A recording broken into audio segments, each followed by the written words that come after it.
Hello again, everyone. Our next speaker is Donald MacPherson. He is Technical Director at HydroComp, and he's here today to talk about performance versus noise. Over to you, Donald.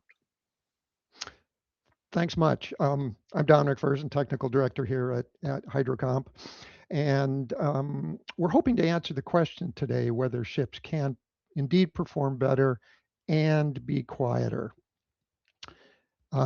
Spoiler, it's not a conclusive yes or no. The best we can say is maybe. So come along with me, however, and we'll see what we can find and maybe determine an answer for your particular application or ship. The first thing we have to do is establish kind of what is noise and the difference between sound and noise. What we're talking about here is a hydroacoustic energy, pressures, and noise is often characterized as a disruptive sound. Now, I have personal appreciation for that. I'm a bagpiper, and so it's a beautiful sound to me. Music, rain, bagpipes, beautiful sound. I've been advised by others that they don't share that same appreciation. I don't get it, but to them, it's a disruptive noise.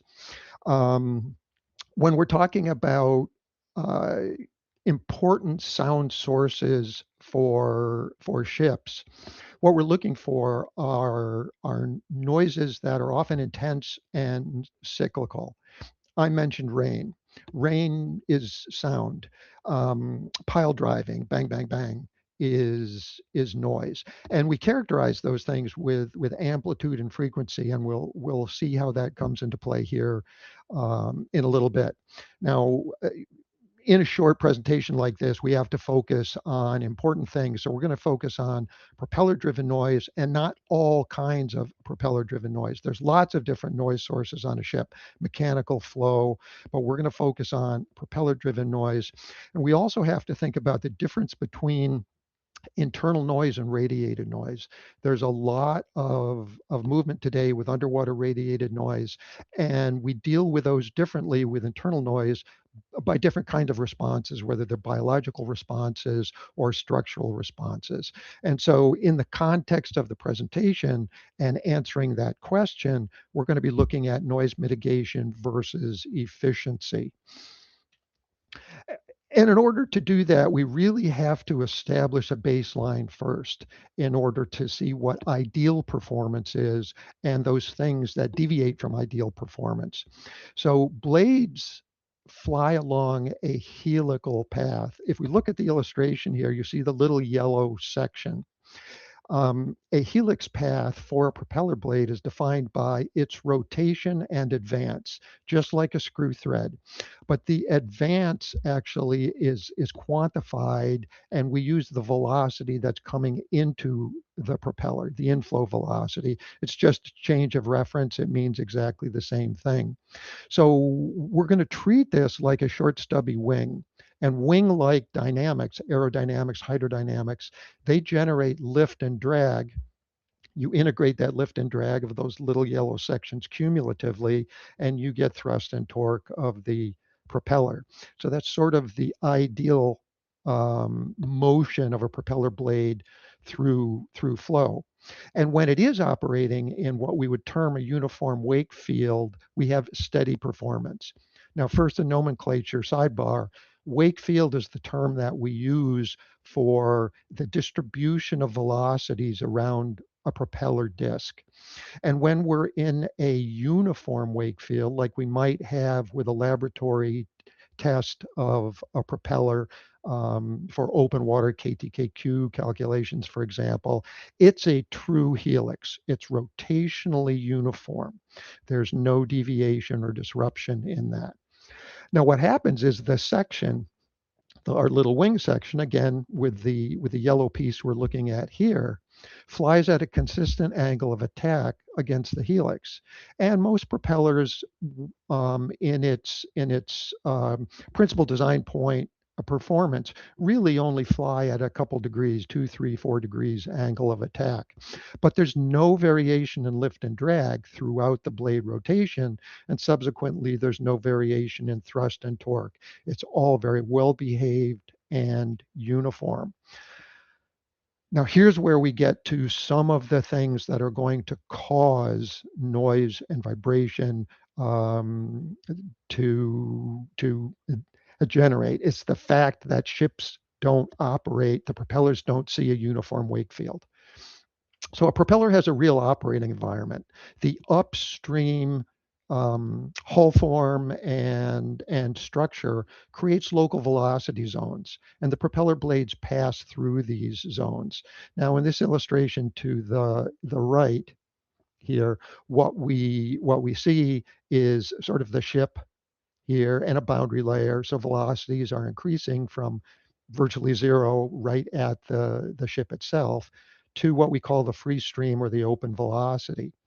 And when a propeller blade is behind some structure like a propeller shafting or a skeg, we see similar kinds of speed reductions.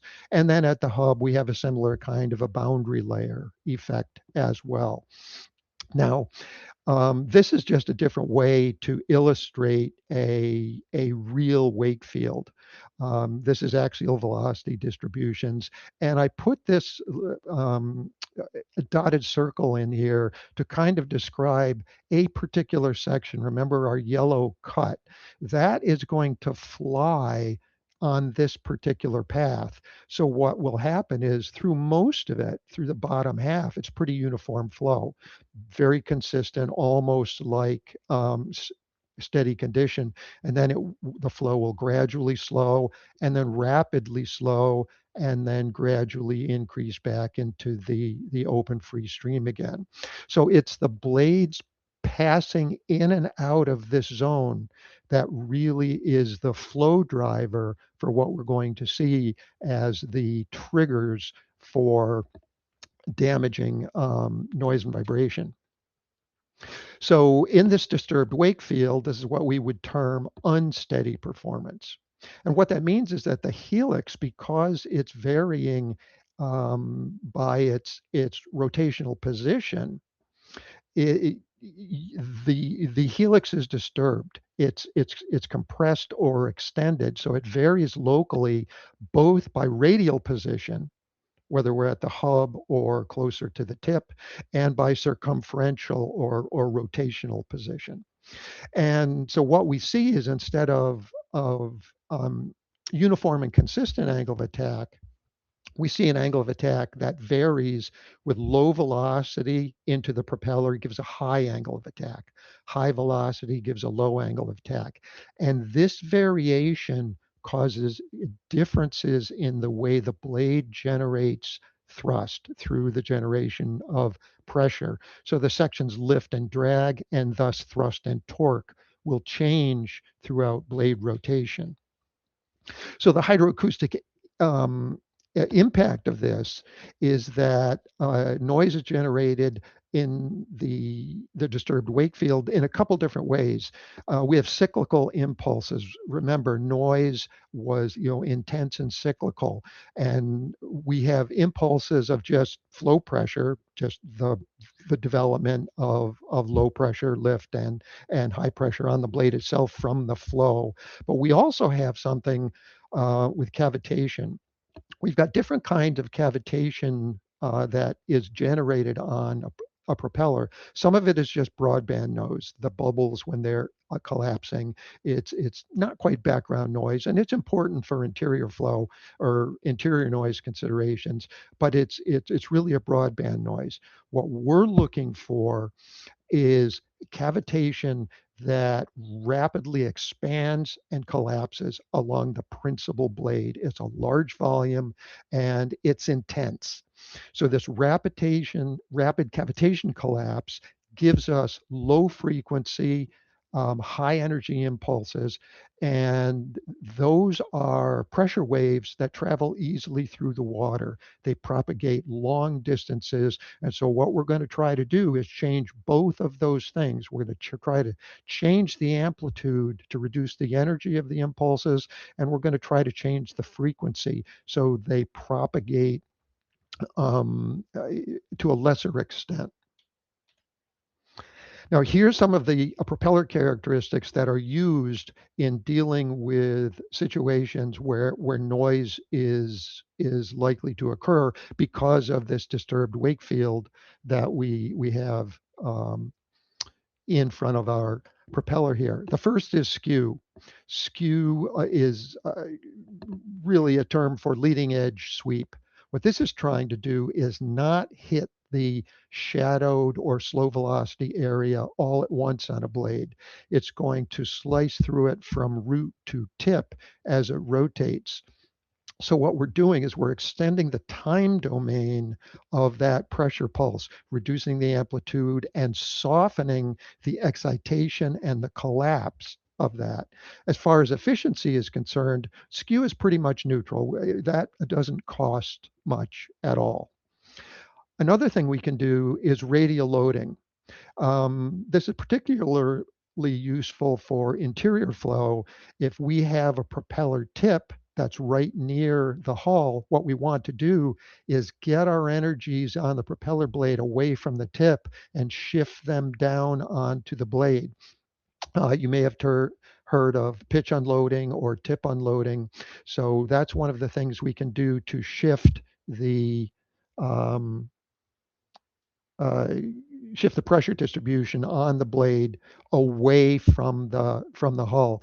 Now this costs us a little bit of efficiency.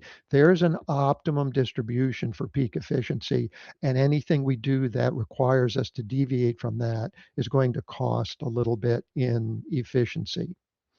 Now what we can do to kind of compensate for that is use a blade section that has what we might call tabletop or flat pressure distributions. This is for cavitation management. And there's three principal things. One is a continuously smooth curvature.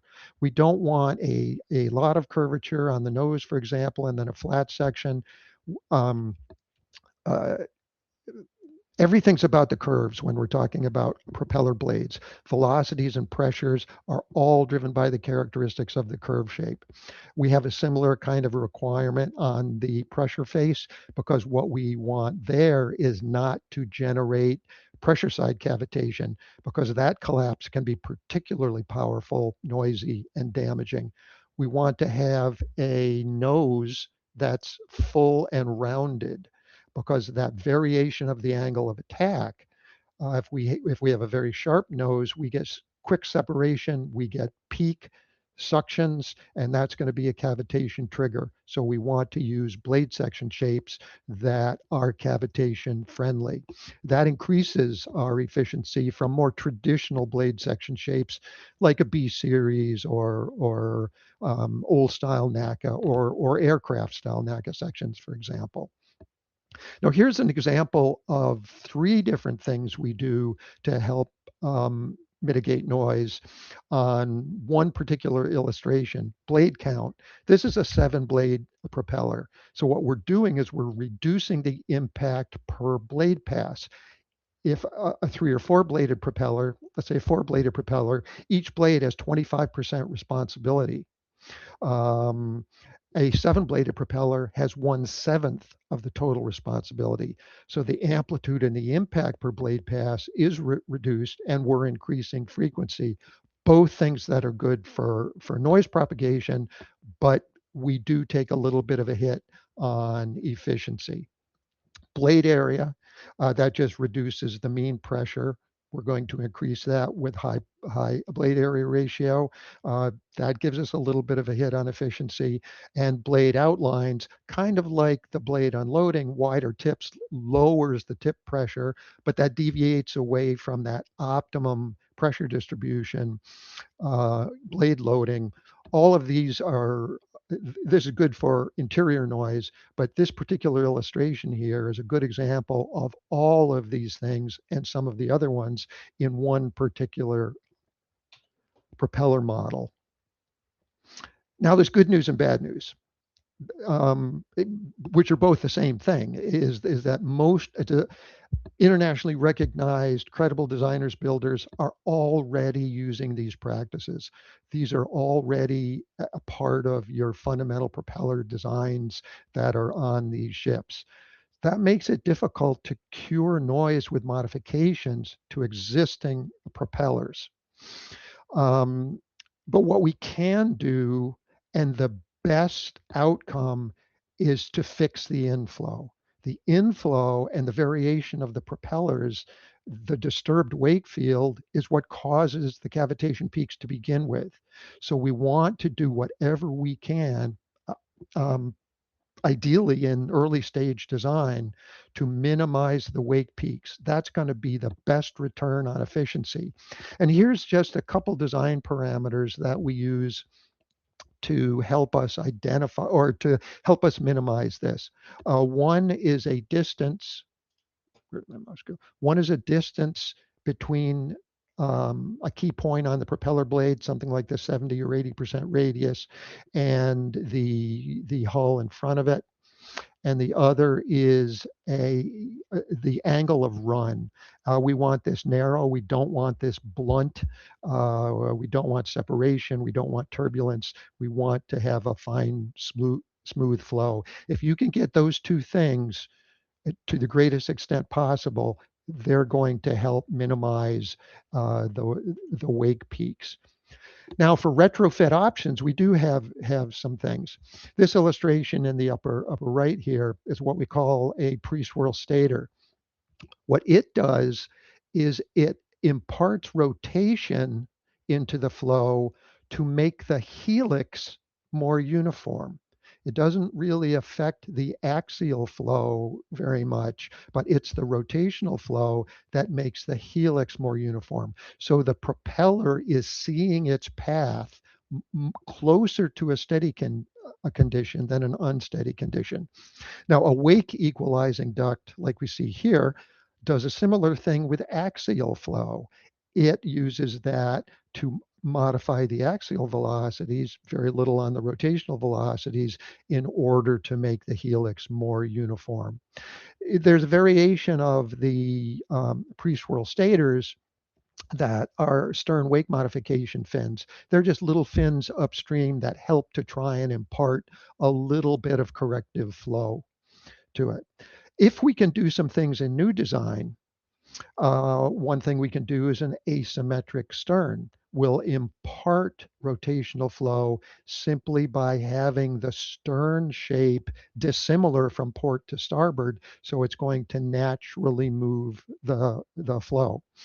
All of these things, however, keep in mind, are designed for a particular operational point, a speed and an RPM. In their off design conditions, these become less effective.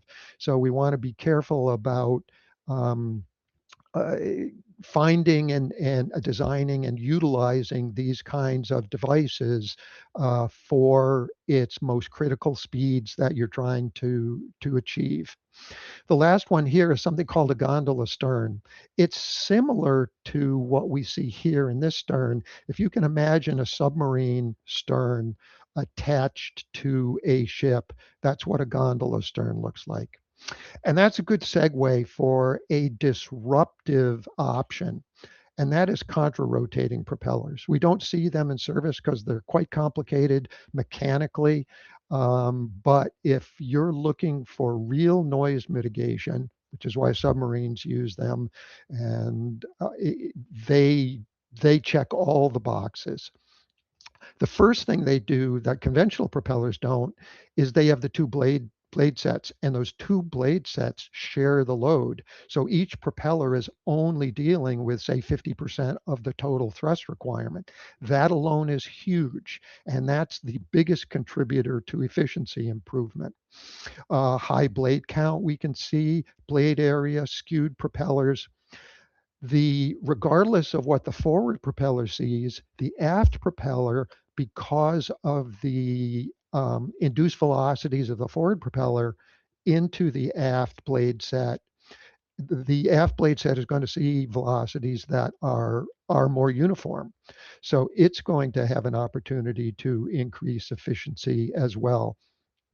And because you have, say, a 7 blade propeller forward, a 6 blade a propeller aft, as those interaction velocities are at very, very high frequency, we really reduce the propagation, and that is sort of essentially a neutral efficiency.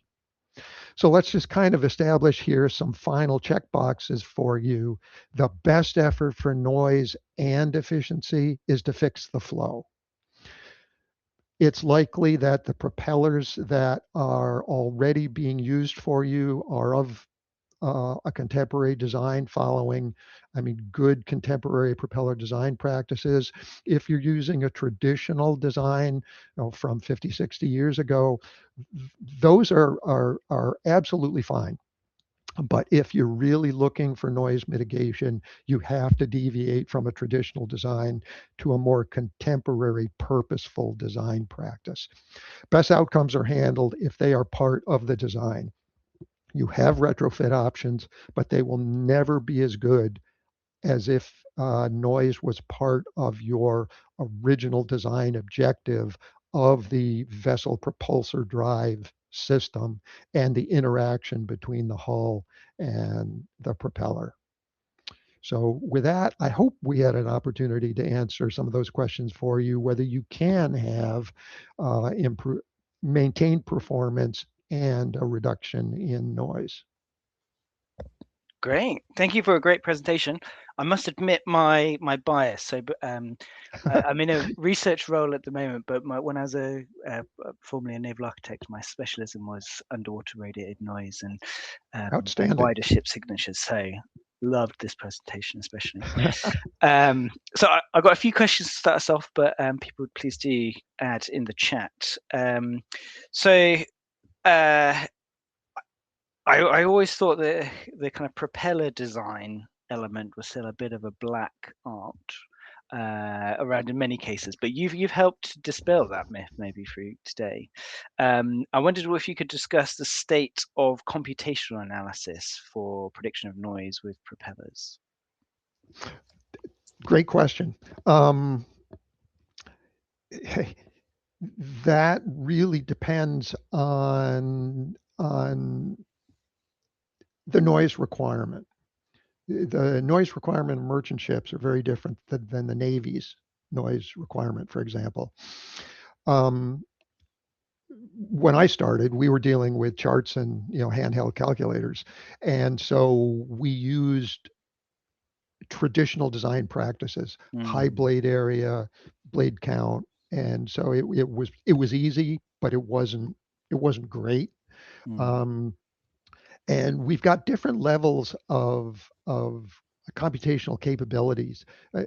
Sort of, we characterize these as 1D, 2D, 3D. mm, mm, 1D are really focuses on the system, and that's the vessel propulsor drive system. And so if you can use that to achieve um, uh, simple hydroacoustic metrics and things like the two I mentioned about the angle of run and the distance between a propeller blade and the ship or the skeg in front of it. Those two things alone on a parametric level can really help you get well advanced into that. The 2D world is pretty much where we live, mm, and there are tools, lifting line, lifting surface type tools, blade element methods that are computationally very efficient and achieve really acceptable outcomes. They are limited in certain things, so we use somewhat indirect metrics of cavitation in order to characterize expected noise outcomes. We've got cavitation percentages, we've got sigma numbers, we've got a variety of different things we can use in in there. mm, Taking this into full-blown CFD is computationally challenging, and there's a lot of skill and expertise needed in that. And so there are people who, yourself included perhaps, who have done that and do that. But the practicing naval architect is a part of initial and preliminary design that's a pretty heavy-handed tool for that. I couldn't have said it better myself. I think I'm not a CFD expert myself, but within the company we've been doing some, and we've got some academic partners who've been doing some excellent work in this space. But I really liked your kind of point around the, for everyday use, there are, best practices, contemporary design principles that can support and provide those answers as well in the meantime. Time for another quick question then, is saying, do you consider that propeller nozzles have much effect on the noise and sound? And adding, and perhaps a nozzle fixed at the blade tips actually rotating together with the propeller? Great question. The short answer is yes, absolutely. What we see with that, and it's a curious question because some years ago we were involved as a consultant for a ring propeller that had not quite a full-blown nozzle, but a small connective circular wing almost. That took a really big efficiency hit. But any kind of a gate at the tip, whether it's a nozzle, a tip fin, or a ring, has the benefit of a couple different things. A nozzle inherently is a flow straightening device as well, because accelerating nozzles will actually induce its own velocity, and they tend to be interestingly self-corrective. And so the propeller sees water with a nozzle much more uniform. The other thing, as we were talking about unloading a propeller tip, a tip fin or a nozzle gate mechanically restricts flow from the pressure side to the suction side. So that's going to eliminate tip vortex and a lot of the things that will then allow us to shift our blade's pressure distribution, the loading distribution, higher on the blade. And finally, a full nozzle acts as a transmission restrictor, for lack of a better term. Noise and vibration is a three-part dance. It's excitation, transmission, and response. We've been dealing exclusively with excitation, but transmission is tip gap. Transmission is the fluid that it's in, whether it's water or air for airplanes, for example.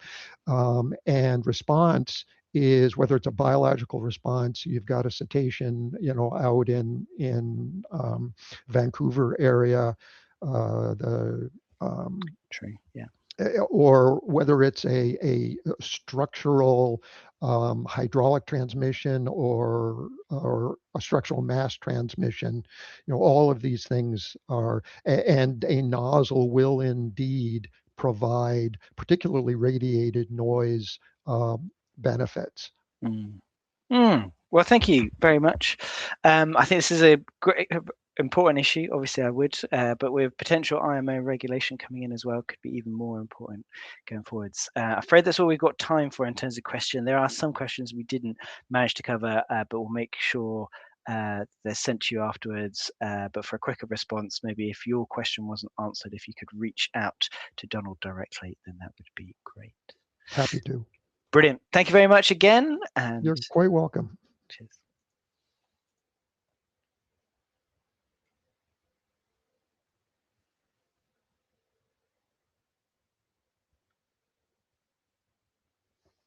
Thanks again, Donald. I could have gone